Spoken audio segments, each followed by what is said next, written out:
Lesson 10.4, derivative notation level 1. So what is this derivative notation? Well, so far we've seen d over dx.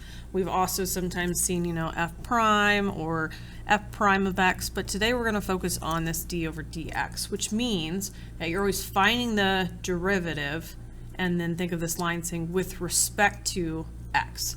It's always the independent variable that you're finding your slope compared to, right? Because when we have a graph, our independent variable is on the x-axis, and then what we're measuring is on the y. So say we're going miles per hour. It's a rate of change. It's a slope.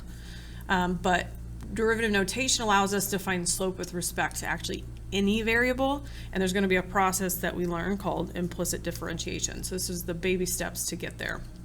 So number 1 says find d, so find derivative or the slope with respect to g. The good news is we're in terms of g, and so we're doing really the exact same thing we've already done. It's just getting your brain used to seeing different letters, okay? So I also want to do something a little bit differently, but we've got 3g cubed, so that would be, derivative would be 9g squared. And I want to show you something. So if I'm taking the derivative of g with respect to g, it's kind of like I have times dg over dg. So again, this is training you for what's to come.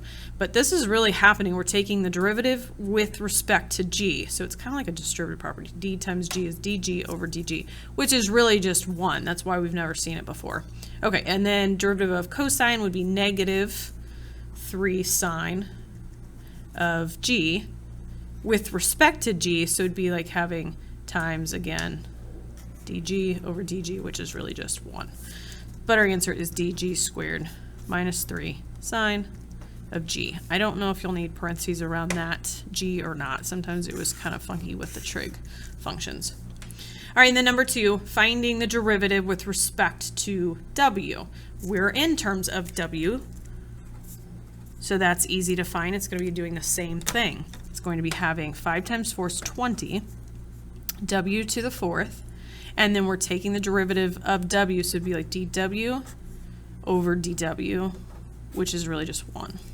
And then derivative of sine would be positive 3 cosine of w, and then we're taking the derivative of w, so dw over dw, which is 1. And you'll see why I'm doing this coming up. But you don't need to do it. I just want you to be aware if that's happening.